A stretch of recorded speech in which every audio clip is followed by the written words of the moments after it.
Persembahan KPU Klaten. Assalamualaikum warahmatullahi wabarakatuh. Salam sejahtera untuk kita semua. Halo teman pemilih, senang sekali saya Luvita kembali menjumpai Anda di Dinamis episode terbaru Dialog dan Informasi di hari Kamis Persembahan KPU Klaten. Nah, karena kita sedang berada di bulan April ya teman pemilih, jadi suasana perjuangan dari Raden Ajeng Kartini ini sangat terasa ya. Nah, hari ini kita akan membedah bagaimana tangan-tangan perempuan mewarnai demokrasi kita langsung dari penggeraknya di lapangan. Nah, sudah hadir di studio sosok perempuan yang luar biasa dalam mendampingi masyarakat dan juga mengawal suara perempuan di Klaten. Selamat siang Ibu Yanti. Selamat siang Mbak. Apa kabar Ibu? Alhamdulillah sehat baik. Ya, terima kasih Ibu sudah berkenan hadir untuk episode kali ini spesial Hari Kartini Ibu ya. Terima kasih kesempatannya. Iya, sama-sama Ibu. Dan Ibu Yanti ini adalah seorang aktivis perempuan ya teman pemilih yang fokus pada isu sosial dan juga perempuan ya Bu ya. Dan menariknya lagi beliau juga punya pengalaman sebagai relawan demokrasi di Kabupaten Klaten. Jadi beliau tentunya tahu betul bagaimana dinamika suara perempuan di tangan bawah ya, di tingkat bawah. Dan pas sekali dengan tema kita hari ini Ibu ya. Iya. Boleh Ibu saya mengajukan beberapa pertanyaan nih terkait dengan perempuan ya Bu ya. Boleh, silakan Mbak. Nah, Ibu Yanti berkaca dari pengalaman Ibu nih ya, sebagai yang sudah bergelut di dunia perempuan dan juga demokrasi ya Bu ya. Seringkali perempuan ini kan dimasukkan dalam kategori pemilih rentan ya Bu. Betul, betul. Nah, tapi kan Ibu justru ini bergerak di garis depan sebagai pejuang perempuan seperti itu ya Bu. Iya. Nah, bagaimana Ibu melihat peran perempuan di lapangan? Apakah pelabelan pemilih rentan ini masih relevan Bu ya? Ataukah ini sebenarnya tantangan bagi penyelenggara dan juga pengawas? Baik, terima kasih Mbak. Ini persoalan besar ya, persoalan besar bahwa memang masih ada anggapan dari masyarakat bahwa perempuan sangat rentan ya, pemilih rentan. Karena selama ini dalam tanda petik bahwa perempuan ketika pemilihan pasti perempuan dalam tanda petik dimanfaatkan suaranya. Barang itu persoalan-persoalan. Jadi ketika pemilu perempuan menjadi keroyokan beberapa partai gitu. Tetapi setelahnya itu yang menjadi menjadi suara-suara atau kebutuhan perempuan kadang-kadang setelah pemilu kadang-kadang tidak cukup ya, tidak cukup mampu dipenuhi. Sehingga memang ini menurut saya ini menjadi tantangan bagi kita semua, bagi pemilih, bagi KPU dan lain sebagainya. Bagaimana sebetulnya kan jumlah perempuan kalau misalnya bicara jumlah perempuan adalah 50% ya dari penduduk Indonesia mau tidak mau. Dan perempuan itu salah satu sumber daya yang sangat luar biasa sebetulnya. Tapi ini yang kadang-kadang tidak cukup gitu loh. Sumber daya perempuan itu tidak cukup di dalam tanda petik dimaksimalkan gitu. Tidak cukup dimaksimalkan, padahal saya yakin bahwa ketika pemilu gitu loh, ketika pemilu itu justru perempuan itu punya ruang gitu ya, punya ruang untuk menjadi penggerak di masyarakat untuk menyampaikan beberapa pesan gitu. Tapi sayangnya label perempuan rentan itu yang kadang-kadang juga menjadi bumerang juga sebetulnya bagi penyelenggara pemilu, bagi perempuan itu sendiri maupun barangkali bagi calon-calon gitu. Ini menjadi salah satu tantangan. Kenapa sih ketika kondisi pemilu ini kenapa perempuan tidak cukup dimaksimalkan, tidak cukup dioptimalkan untuk pesan-pesan yang bagus. Karena saya yakin justru ketika misalnya beberapa yang terjadi pengalaman kami ya, ketika kami kebetulan melakukan pendampingan di Karanganom. Waktu itu ini contoh aja, salah satu contoh gitu. Waktu itu ada calon kepala desa yang sama sekali miskin, tidak punya secara sumber daya, tidak punya apa-apa. Tetapi di situ ada peran kelompok yang menggerakkan gitu, yang peran kelompok yang menggerakkan ternyata itu sangat luar biasa, malah jadi sama sekali nol uang gitu. Itu justru karena ada pesan-pesan bagaimana perempuan memberikan kampanye, mengkampanyekan misalnya program-program ini kan menjadi sesuatu yang sangat luar biasa gitu. Ini yang menjadi tantangan bagi kita, baik itu penyelenggara, baik itu panwas dan lain sebagainya. Bagaimana menjadi bagian bahwa pemilih perempuan itu menjadi penggerak untuk menyampaikan isu-isu demokrasi ini sangat luar biasa sebetulnya. Tapi ini barangkali yang belum cukup dioptimalkan.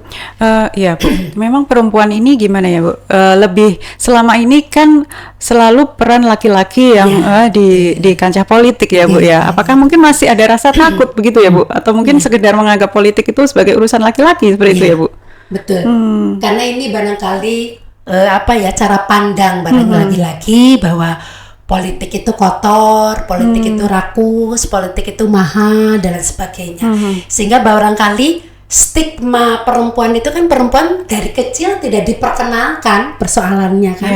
Perempuan tidak dibiasakan bahwa sebetulnya politik itu bukan hanya urusan praktis gitu loh. Ketika di rumah misalnya perempuan memberikan tawar-menawar, posisi tawar dengan suami, misalnya tentang pembelian motor atau sekolah anak, itu sudah politik gitu. Betul. Politik di tingkat keluarga. Iya, tapi itu tidak sayangnya masyarakat kadung bahwa politik itu adalah politik praktis, sehingga perempuan ketika perempuan mau duduk di kancah politik, perempuan takut dulu gitu loh. Lagi-lagi paradigma ini yang memang seharusnya memang harus kita rubah cara pandang bahwa sebetulnya kan politik itu kan sebetulnya dinamis, relasi yang harus dibangun, relasi yang baik dan lain sebagainya. Tapi sampai sekarang kebetulan politik yang dipertontonkan sampai saat ini adalah politik yang mau tidak mau yang kotor, yang rakus dan lain sebagainya, sehingga perempuan mau punya kesempatan di situ lagi-lagi karena dididik dari kecil bahwa perempuan bukan pemimpin, lagi-lagi jarang misalnya. Coba aja misalnya di DPR bicara kuota 30%. Apakah pemenuhan kuota 30% sudah tercapai? Belum. Karena lagi-lagi cara pandang itu ternyata punya pengaruh yang besar. Padahal teman pemilih ya sebenarnya kan kuota 30% ini kan diperuntukkan untuk perempuan untuk bisa tampil ya, Bu ya, untuk menyuarakan terutama kan apa yang menjadi kebutuhan perempuan sebenarnya ya, Bu ya. Tetapi memang belum tercapai secara maksimal seperti itu ya, Bu ya. Baik, nah tapi juga selain itu sebenarnya perempuan ini juga banyak yang aktif di tingkat komunitas sebenarnya ya, Bu ya. Tapi ketika komunitas ini dibawa untuk berbicara tentang politik praktis, mungkin seolah seperti ada dindingnya ya, Bu ya, seperti ada dinding pembatasnya. Bagaimana mungkin Ibu melihat peran organisasi masyarakat nih, Bu? Kalau dari peran organisasi masyarakat dalam gimana ya meruntuhkan dinding itu, Bu? Memang salah satu yang terpenting barangkali bagaimana melakukan edukasi ya. Edukasi ketika sebetulnya persepsi pernah melakukan pendidikan politik itu tidak hanya perempuannya atau suaminya, tetapi dua-duanya harus dua-duanya ketika kita melakukan penyadaran gitu, melakukan pendidikan politik. Tapi sayang tadi lagi-lagi bahwa sebetulnya yang punya kewajiban memberikan pendidikan politik itu siapa gitu. Ini lagi-lagi kan seperti itu. Kalaupun misalnya organisasi masyarakat dia melakukan itu, tapi kan ada beberapa keterbatasan gitu, keterbatasan secara sumber daya. Barangkali kalau misalnya kita bicara pendidikan politik, sebetulnya yang punya kewajiban adalah partai-partai gitu ya. Partai-partai harusnya melakukan pendidikan politik kepada masyarakat. Cuman sayangnya lagi-lagi ini tidak cukup gitu, tidak cukup memberikan pendidikan politik, tidak cukup kuat di masyarakat. Tetapi kadang-kadang hanya barangkali yang anggota partainya saja gitu yang diberikan pendidikan politik. Justru ketika masyarakat punya kesadaran terkait dengan politik, sebetulnya yang diuntungkan tidak hanya partai gitu loh, tetapi masyarakat sendiri juga diuntungkan dan negara juga diuntungkan. Ini yang coba barangkali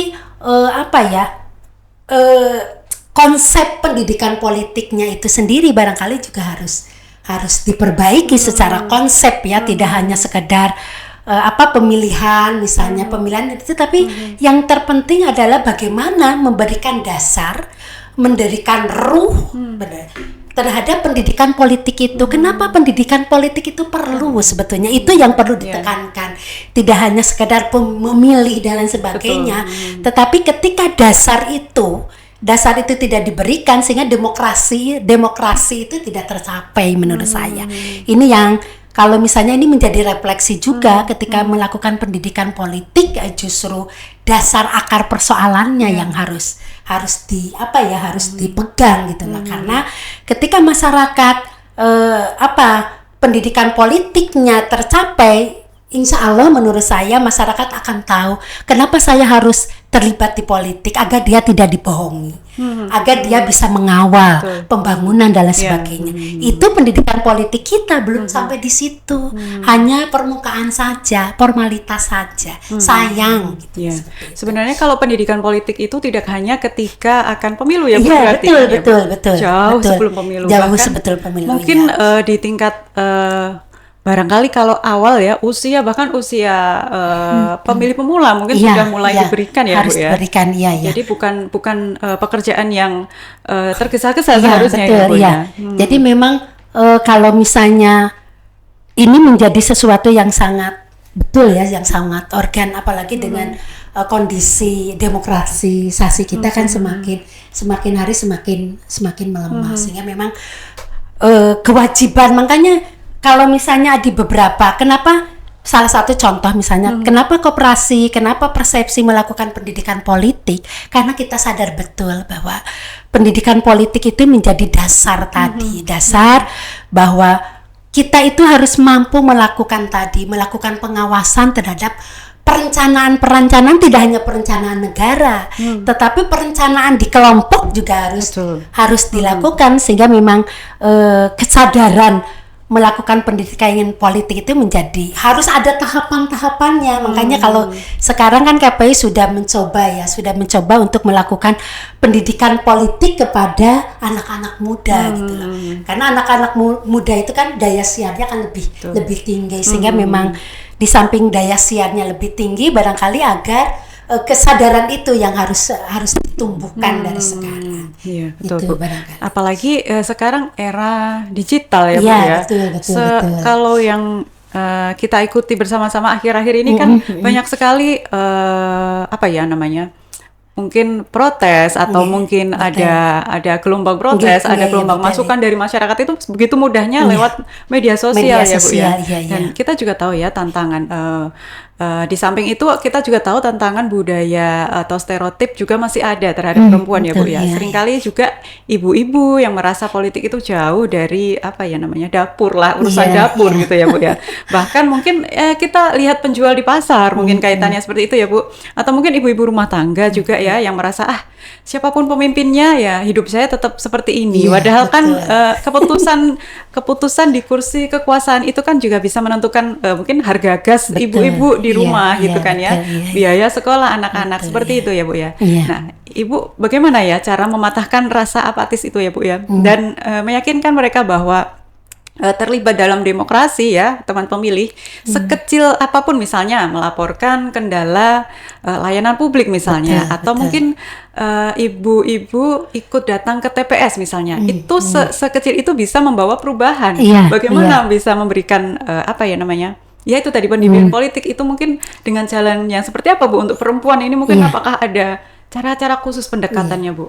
Kalau misalnya kita melakukan, sebetulnya di kelompok itu selalu melakukan ada penyadaran gender gitu ya. Ada 5 dampak ketidakadilan gender. 5 dampak ketidakadilan gender tadi ada stereotip, ada kekerasan gitu ya. Ada stereotip, kekerasan dan lain sebagainya. termasuk barangkali bagaimana perempuan berkontribusi dalam dunia politik gitu. Jadi seperti awal saya katakan, ketika bicara politik bukan politik praktis gitu, tapi politik tadi misalnya ketika hubungan suami istri itu politik, ketika menentukan jumlah anak itu politik gitu, seperti itu. Sebenarnya sudah di kehidupan sehari-hari. Sudah kehidupan sehari-hari itu sudah sebetulnya sudah ada tawar menawar itu politik sebetulnya. Makanya ini yang perlu dikuatkan barangkali. Di Klaten itu kan kelompok-kelompok itu kan sangat banyak, PKK itu sangat banyak gitu ya, PKK, pengajian dan lain sebagainya. Justru disitulah yang paling pertama lagi-lagi memang penyadaran, edukasi, pendidikan itu menjadi sangat penting. Dan menurut saya ini cukup efektif itu ya di kelompok-kelompok itu. Jadi memang kami merasa bahwa ketika kita melakukan kenapa ada korupsi, karena memang tadi perempuan tidak melek politik gitu. Ketika kenapa perempuan tidak melek politik, dampaknya tadi perempuan memang tidak hanya perempuan tetapi semua masyarakat harus melek politik dalam rangka bahwa bagaimana supaya negara kita makmur, kan seperti itu. Bagaimana supaya kita masyarakat itu sejahtera. Kalau kita tidak melek politik, jangan berharap masyarakat tidak sejahtera. Memang pendidikan politik itu mudah diucap, tapi harganya cukup mahal sekali. Karena memang kita memang melakukan kesadaran itu memang harus bertahap ya. Makanya kalau kita berharap menghimbau kepada semuanya bahwa ketika PKK itu tidak hanya arisan bubar, jangan seperti itu. Tetapi edukasi itu menjadi sangat penting, membangun kesadaran itu lagi-lagi yang mahal harganya itu, karena memang pendidikan politik misalnya bagaimana cara pandang masyarakat ini yang harus selalu dirubah. Karena ketika masyarakat masih punya cara pandang, maka sekatnya itu akan semakin kuat gitu. Temboknya akan kuat sehingga masyarakat ya seleleh luweh gitu. Tapi saya sih optimis ya Mbak. Saya selalu optimis gitu. Optimis ketika pendidikan politik di masing-masing RT ini menjadi sangat penting. Ini untuk menjadi bagian gitu loh. Menjadi bagian yang mau tidak mau untuk membangun agar kita sejahtera ya harus dari situ gitu, seperti itu. Nah, belum lagi nanti kalau ini Bu ada godaan yang lain nih biasanya kalau mendekati pemilu itu ada politik transaksional ini kan perempuan selalu menjadi perempuan apalagi ibu-ibu mungkin kaitannya dengan mungkin ya tadi harga gas, harga kebutuhan mungkin. Ya, tapi kan seperti apa ya namanya? Ibaratnya diberikan modal, tapi kan ya itu untuk membayar 5 tahun ke depan, ya kan? Iya betul, iya. Nah, menyambut Hari Kartini, Bu, bagaimana Ibu melihat semangat Ibu Kartini nih, Bu, di masa kini? Kartini di masa kini terutama dalam mendorong perempuan ya, agar tidak hanya menjadi penonton, tetapi juga ikut menentukan arah kebijakan. Mulai dari wilayahnya sendiri mungkin, Bu. Iya, betul. Ini barangkali kalau saya melihat yang terjadi sekarang, jadi bagaimana memaknai Kartini kan tidak sekedar pakai pakaian adat Kartini, tidak sekedar itu ya. Kita harus memaknai bahwa perjuangan Kartini melakukan agar masyarakat terbebas dari tadi. Bagaimana masyarakat semakin berdaya itu kan menjadi sangat penting menurut saya. Karena ketika masyarakat tidak berdaya, maka masyarakat tidak akan berpikir demokrasi. Ketika masyarakat tidak berdaya, masyarakat berdaya itu salah satunya adalah dari sisi ekonomi. Gitu. Ketika ekonomi tidak mampu terpenuhi, dia tidak akan berpikir kritis. Karena perutnya, jadi perut itu kan pertama harus dipenuhi itu perut, bukan demokrasi ya. Tapi ketika perutnya sudah terpenuhi, makanya salah satu perempuan harus berdaya itu secara ekonomi harus berdaya perempuan. Sehingga memang ketika perempuan berdaya secara ekonomi, maka dia juga akan aware terhadap sebuah pendidikan. Akan dia punya kepedulian terhadap kesehatan, akan punya kepedulian terhadap politik dan lain sebagainya. Sehingga kalau saya melihat sekarang sebetulnya ada sebuah perempuan sudah punya kemajuan ya, sudah ada beberapa, misalnya kalau saya misalnya melihat di TikTok, Instagram dan lain sebagainya, perempuan sudah secara ekonomi berdaya sebetulnya. Cuman barangkali yang tetap harus diarahkan gitu ya, harus diarahkan itu harus seimbang gitu antara informasi yang didapat. Jadi kalau secara akses sekarang sebetulnya perempuan siapapun punya akses terhadap informasi gitu ya. Aksesnya lebih mudah, lebih gampang. Cuman barangkali mengemasnya yang barangkali yang perlu ya, ini barangkali kalau saya lagi-lagi memang harus ada filter terhadap sebuah informasi gitu loh. Jadi mungkin kalau misalnya dia paham, misalnya dia mengkaji informasi itu tidak hanya ditelan mentah dan sebagainya, barangkali dia akan bijak ya, akan bijak menanggapi informasi dan lain sebagainya. Tetapi kalau misalnya secara pendidikan dia tidak cukup, misalnya pendidikannya hanya meminta maaf, bukan saya ngemingke, tidak gitu loh. Kenapa perempuan itu harus pintar gitu loh? Kenapa harus perempuan itu punya kesempatan yang sama meraih pendidikan? Karena perempuan itu menjadi pintu utama untuk membuka ruang, membuka akses, membuka kesempatan bagi seluruh keluarga, bagi seluruh negara.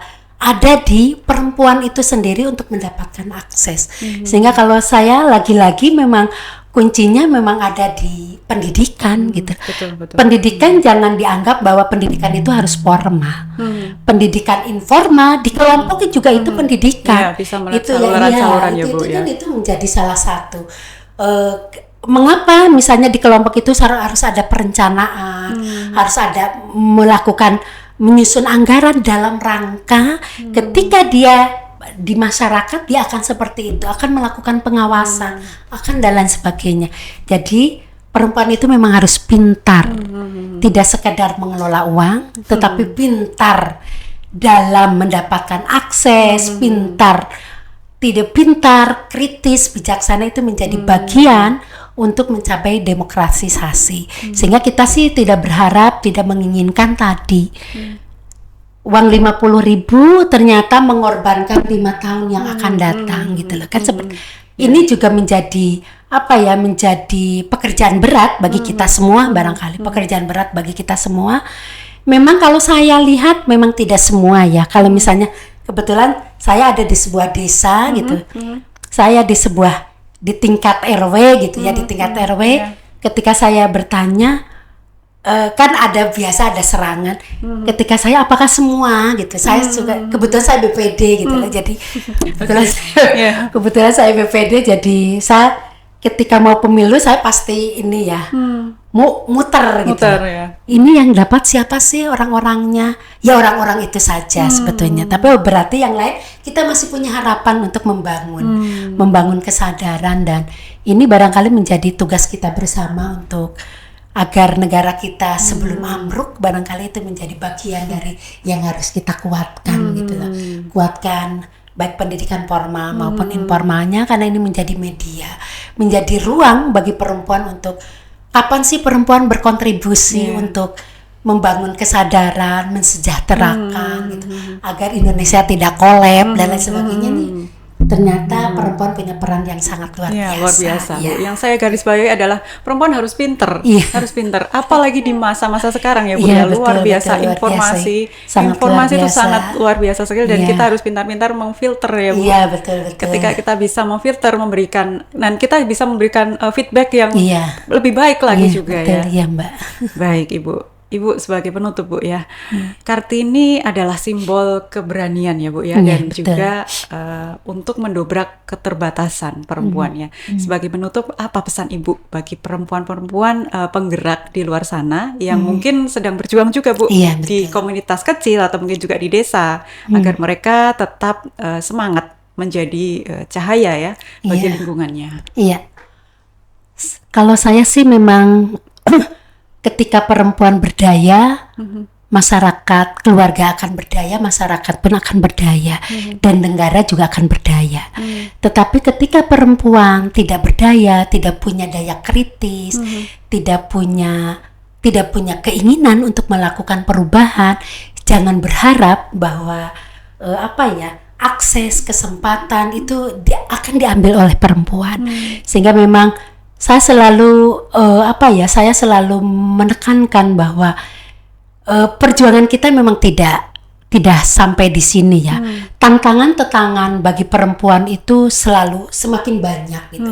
Apalagi di era sekarang kan sangat luar biasa. Kalau perempuan, ketahanan perempuan tidak ada, daya kritis perempuan tidak ada, ini menjadi pemberdayaan bisa jadi menjadi hancur gitu loh. Tapi kalau perempuan masih punya semangat, masih punya keberanian ngomong, menyampaikan pendapat, melakukan pengawalan kritis terhadap sebuah persoalan paling tidak di tingkat RT gitu. Ini saya yakin kita tetap akan keberanian, semangat itulah yang akan menjaga ruh demokrasi itu sendiri. Tapi ketika perempuan sama-sama tidak punya keberanian, sama-sama tidak berdaya, sama-sama bosan dengan kondisi ini, jangan berharap. Jadi memang jadi perempuan itu harus kuat. Jadi perempuan itu memang harus tidak hanya kuat itu tidak hanya secara fisik, tetapi kuat secara emosi, kuat secara hati, kuat secara pikiran dan lain sebagainya. Karena ketika perempuannya punya kekuatan, disitulah perempuan yang bisa berpikir kritis dan berpikir jernih. Tetapi kalau misalnya perempuan tidak kuat, kekuatan itu akan menular gitu. Kekuatan itu akan menjadi daya dukung bagi kita untuk melakukan perubahan yang lebih baik. Gitu barangkali Mbak. Baik Ibu. Nah jadi PR-nya memang ya beranilah kita tampil para perempuan ya. Beranilah kita tampil dengan dengan demikian kita bisa menyampaikan segala macam unek-unek kita. Mungkin dari tingkat yang paling bawah dulu, misalnya di lingkungan sekitar kita, lingkungan RT seperti itu ya Bu ya. Kemudian nanti kalau punya mungkin ada ide-ide tertentu, mungkin berani menyampaikan seperti itu ya Bu ya. Jadi tidak cuma kita ngedumel sendiri, kita simpan sendiri, beranilah kita tampil ya, tentunya dengan dengan berbekal ilmu ya, berbekal ilmu yang cukup juga. Iya. Soalnya kan persoalan perempuan itu loh. Kalau di rapat biasanya dia dumel sendiri gitu di belakang. Wah, sebetulnya saya mau usul ini loh, tapi kalau tidak diungkapkan. Tapi tidak diungkapkan. Ketika sudah ada keputusan, wah Bapak ini gitu, ini memang menjadi persoalan perempuan ya gitu. Ya Bu, baik Ibu, cukup menarik sekali perbincangan kita hari ini. Semoga nanti banyak yang terinspirasi Bu, perempuan-perempuan. Betul. Baik, intinya teman pemilih ya, demokrasi yang sehat adalah demokrasi yang mendengarkan suara perempuan secara utuh, dan mulai dari dapur sampai dengan ke rapat pleno penentuan pemimpin bahkan ya, perempuan semua bisa berdaya di situ. Betul. Baik, terima kasih Ibu, Ibu Yanti yang telah berbagi informasi, berbagi inspirasi. Semoga nanti bisa memberikan dampak positif untuk teman pemilih, perempuan. Sama-sama Mbak. Baik, terima kasih Ibu dan teman pemilih, terima kasih telah menyaksikan Dinamis episode kali ini, dan sampai jumpa di Dinamis episode berikutnya. Akhir kata, wassalamualaikum warahmatullahi wabarakatuh. Waalaikumsalam.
persembahan KPU Klaten. Setiap Kamis kami datang membawa terang, dialog santai tapi penuh makna, informasi jelas, demokrasi cerdas untuk pemilih yang lebih berkelas. Ayo buka wawasan, ayo kuatkan peran, demokrasi kuat, Indonesia berdaulat. Dinamis, Mana saya akan terpijak seterusnya.